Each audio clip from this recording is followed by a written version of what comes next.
Hello, this is a bad plant. It's actually a really lovely plant. It's called an Acanthus. This is Acanthus mollis.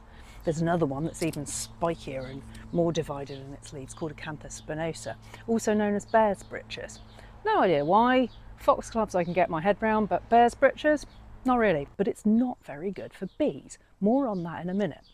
First, the classical backstory. In the second half of the 5th century BCE, the artist Callimachus came across this tomb of a young lass in Corinth who'd passed away, and everyone was very sad about it, and her nurse had put a basket of her favourite things on her tomb, covered with a roof tile to keep them safe, and she'd accidentally put it on top of an acanthus plant. And in the springtime, up came the acanthus plant and twisted its leaves around because it was struggling with the basket texture and ended up looking really, really beautiful. And Callimachus came across this and thought, that's amazing, I'm going to use that to decorate a column.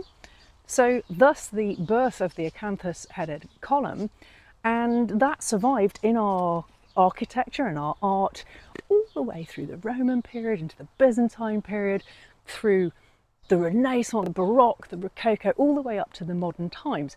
But this plant is a bee murderer because it's actually quite attractive to bees, but when they try and go in here, it's so strong that they can get stuck. And you can find a bumblebee sometimes that's actually stuck in here and they've been trapped, and that's the end of that. Because these were introduced from the Mediterranean area, probably by the Romans, and the bees there are stronger. They can handle this to get in there and drink the nectar and pollinate the plants, whereas our little bumblebees, not as strong as that, and they run into trouble.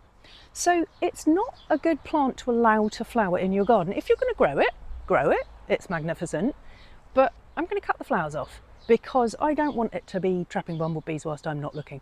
And last but not least, Callimachus actually invented perfectionism. He was known as, now I'm not going to pronounce this right, but he was known as katatixikteknos, which means finding faults with his own craftsmanship. So yes, dude is the original perfectionist, and we can all feel those vibes.